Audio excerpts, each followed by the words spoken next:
Salam, salam, outsider, le débrief commence maintenant.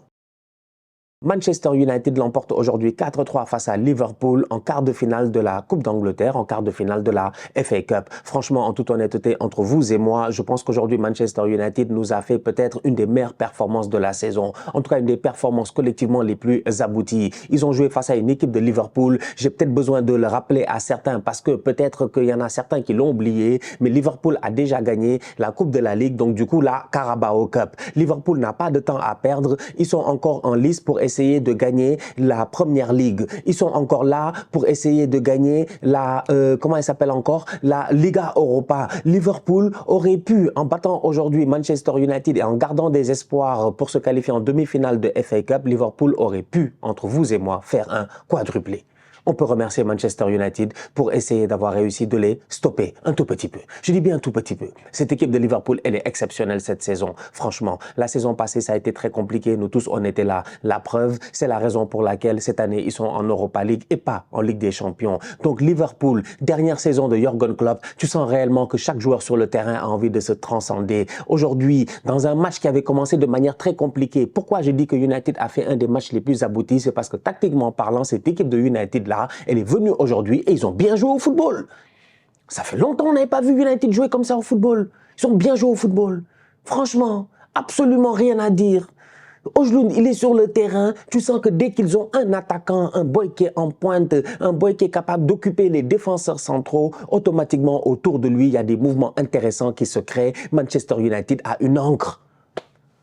C'est Ojlund. Il leur permet d'être stable, comme un bateau. S'il n'y a pas d'encre et que le bateau, il est, je sais pas moi, il va partir le bateau. Franchement, il faut qu'il ait une encre si tu veux que le bateau il soit arrêté. Ça, c'est Ojlund. Il amène cette stabilité-là. Automatiquement, autour de lui, les boys, ils se gèrent. On a vu aujourd'hui un très bon Marcus Rashford. Oui, il a raté des occasions, c'est vrai. C'est pas facile. Dernière occasion de match, normalement, Marcus Rashford doit peut-être, je pense, à mon humble avis en tout cas, tuer le match, éviter les prolongations. Malheureusement, le contrôle est parfait, la frappe, elle passe à côté. Peut-être qu'il y avait hors-jeu, en tout cas, on ne saura jamais. Mais c'est pour dire que malgré les ratés aujourd'hui de Rashford, et il y en a eu quelques-uns qui ont été importants, Rashford a sorti une top performance parce qu'en attaque, je pense que réellement, quand il y a ce point d'ancrage-là, ça permet aux autres de pouvoir très bien tourner, de pouvoir bien se trouver sur le terrain. Garnacho qui dézone sur le premier but, mais c'est magnifique.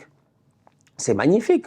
C'est magnifique. Garnacho qui quitte le côté droit, il est censé être ailier droit, il quitte le côté droit, il va créer un surnom sur le côté gauche, il y a des dédoublements qui se créent là-bas, les gars de Liverpool sont perdus, ils ne savent plus qui prendre et automatiquement, tu as Manchester United qui en profite et qui claque un but parce qu'il y a les milieux de terrain qui se projettent. Kobe Mainoo qui est là avec un double pivot avec Scott McTominay, c'est bien ça, mais Kobe Mainoo a sorti une top performance. À un moment donné, sur certaines phases de jeu, tu avais l'impression que Kobe Mainoo c'était un Paul Pogba mais avec un tout petit peu de Iniesta, je ne sais pas, des doubles contacts, une conduite de balle exceptionnelle, des petits mouvements dans des petits espaces. Le boy réussit à s'en sortir, il réussit à mettre ses coéquipiers dans de superbes conditions. Franchement, il a quel âge? 18 ans ou un truc comme ça? Cette saison, franchement, il fait partie des révélations de la saison. Exceptionnel le Kobe Mainoo. McTominay, il y a des matchs comme ça où de temps en temps, il est juste très bon. C'est ça la force de McTominay. Il a l'intensité qu'il faut.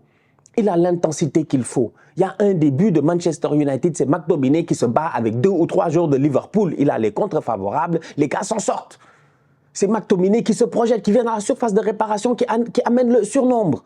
Donc, dès que tu as une équipe de United qui a l'air cohérente sur le papier, normalement, connaissant le pédigré de Erik ten Hag, même si à United, on a eu l'occasion de le traiter de tocard, on sait que tactiquement, quand même, Erik ten Hag, il a quelques petites choses pertinentes dans sa tête et il a eu l'occasion de le montrer à l'Ajax. C'est un bon coach. Donc, du coup, il avait peut-être besoin de temps. Là, je me rends compte qu'il est en train d'avoir du temps. Parce qu'il y en a, depuis longtemps, ils auraient été virés. Ten Hag, jusqu'à présent, il n'a pas été viré. Il est en train d'avoir du temps.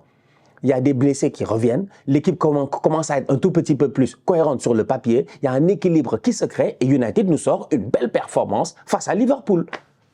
Il se qualifie 4-3 et à mon humble avis, il n'y a pas de... C'est pas volé.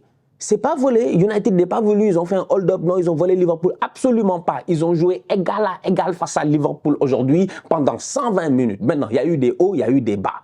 Là où tu peux en vouloir à Manchester United, c'est la fin de cette première mi-temps où Liverpool réussit à claquer 2 buts parce que Liverpool, quoi qu'il arrive, c'est pas pour rien qu'ils sont premier, deuxième ou troisième depuis le début de la saison au classement. Dans un temps faible, United peut craquer. dans un temps faible, Liverpool, ils tiennent. Parce qu'en première mi-temps, si tu regardes le début de match de United, je dis bien, le début de match de United, première occasion, quand Garnacho fait la passe à Rashford et Rashford fait la frappe, première minute ou deuxième minute, et Kelleher fait l'arrêt, tu te dis, non, avec la pression qu'ils ont mis pendant 20 minutes, 25 minutes, un truc comme ça, ils peuvent peut-être claquer 1 ou 2 buts. C'est ce que United, ils ont encaissé en même pas 5 minutes. Si je ne m'abuse, n'est-ce pas? C'était la 44e, 45e, en même pas 2 minutes. C'est ce qu'ils ont encaissé, 47e. Donc ça montre aussi la différence de là où sont les deux équipes. Tu as Manchester United qui est sur un projet avec Erik ten Hag où c'est difficile, c'est pas facile, ça se gère, ça essaie de se débrouiller et tout. Cette année en Ligue des Champions, ça a été un fiasco. Mais là, quand même, si tu regardes la saison, tu te dis, bon, ils vont faire demi-finale de FA Cup, c'est pas mal. En championnat, ils sont en train d'essayer de se battre pour remonter vers les places européennes, tout ça et tout. Donc tu te dis, ok, il y a une certaine cohérence quand même. Il est en train de travailler quand même, le Erik ten Hag, tu vois, finalement. Mais Liverpool, c'est solide. Liverpool, c'est très, très solide. Et Liverpool, il y a aussi l'effet Jürgen Klopp qui part à la fin de la saison et des boys qui ont envie de se transcender. Parce que dans ce match-là, quand même, je le dis, United a fait une top rencontre, mais à mon humble avis, aussi Liverpool a fait un très bon match. En fait, tout le monde a fait un bon match dans le match. Il y a eu beaucoup de buts, mais tout le monde a fait un bon match. Franchement, entre vous et moi, les deux gardiens ont été très bons. Kelleher, c'est dommage, il s'est fait battre 2 fois sur le côté gauche.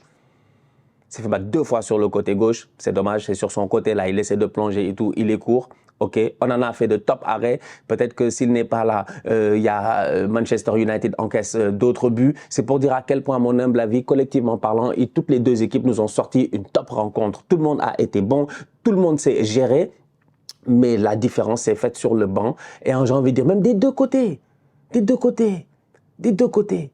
Le petit Ahmad qui rentre, qui claque le but. Anthony qui rentre, cette toupie-là, il a 2 buts cette saison, 2 buts en FA Cup, mais au moins celui-là, il est pertinent, c'est une toupie. Même quand il a marqué en tournant.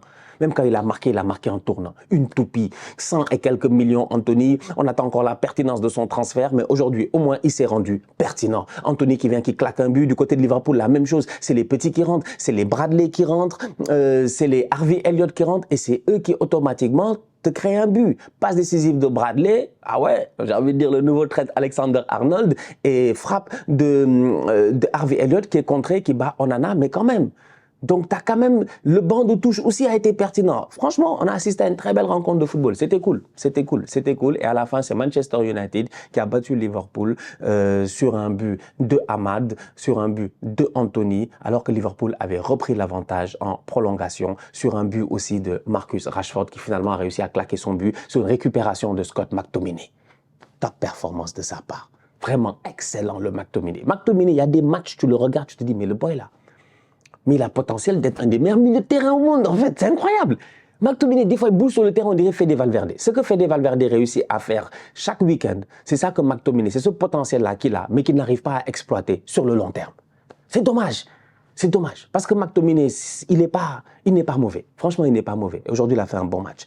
Donc, Liverpool éliminé de la FA Cup, ça arrange, je pense, un peu tout le monde. Désolé pour les fans de Liverpool, on ne pouvait pas vous laisser faire un quadruplé. Bon, maintenant, quand même, sur le calendrier, ils ont un peu plus d'espace, ils ont un peu plus de jours de repos. Ils vont se concentrer sur l'Europa League, on va voir ce que ça va donner. Et aussi, d'un autre côté, sur la Première Ligue. Mais cette équipe de Liverpool-là peut essayer d'aller faire un triplé. Je pense qu'elle a les capacités de le faire. Aujourd'hui, dans ce match-là, je pense que tactiquement, à un moment donné, Jürgen Klopp, son équipe en deuxième mi-temps, ils ont l'opportunité d'aller claquer et de tuer le match. C'est dommage. Il y a une action, il y a un but de Endo qui est refusé, tout ça. Même si derrière, ils ont claqué un but, même si derrière Salah, il a marqué, ils auraient pu et ils auraient dû aller mettre ce 3e but pour finir Manchester United à Old Trafford. Ils ne l'ont pas fait. Il a fait des changements. Il doit faire tourner, c'est normal. Mohamed Salah revient de blessure. Vous tous, vous le savez, depuis la CAN et tout ça. Donc, en ce moment, il est en train de revenir petit à petit au haut niveau. Faut pas le cramer directement. En plus de ça, il y a une trêve internationale. J'imagine qu'il va retourner avec l'Égypte. Je sais pas, j'ai pas vu la liste des 23 de l'Égypte. Mais c'est pour dire à quel point il fait certains changements et finalement, United derrière, ils y croient. Ils y croient, ils y vont à fond, ils ne lâchent pas. Et en fin de rencontre, comme je dis, ils auraient même pu tuer le match avant d'aller en prolongation. Et ça, c'était Marcus Rashford, avant le but d'Anthony. Incroyable. Anthony, un vrai nulard. Mais bref, donc voilà, bon match, très bon match de football, il n'y avait pas de Première Ligue ce week-end, donc on fait avec la FA Cup. Sur les autres résultats de la FA Cup, parce que la FA Cup, c'est pas qu'en quart de finale, c'est pas que évidemment Liverpool et Manchester United, Manchester City a gagné 2-0 face à Newcastle. Pas grand-chose à dire. Bernardo Silva est venu, il a mis 2 frappes, les frappes ont été contrées. Ils ont gagné le match. Voilà. Franchement, si vous voulez qu'on abrège l'affaire, si vous voulez on abrège l'affaire tout de suite, on peut abréger ça, on peut abréger genre 10 minutes en 30 secondes en disant que si, Pep Guardiola est venu, il a joué face à cette équipe de Newcastle là, qui malheureusement en deuxième mi-temps, en plus, ils ont eu quelques occasions, ils auraient pu revenir peut-être au score ou espérer revenir au score, mettre la pression sur United. Ils n'ont jamais réussi sur City, excusez-moi, ils n'ont pas réussi à le faire et City a gagné 2-0 sur sur 2 frappes de Bernardo Silva. Wolverhampton a perdu, c'est étonnant, face à Coventry. C'est pas mal, c'est intéressant. Donc, ça permet à Coventry d'aller et de jouer la demi-finale de la FA Cup.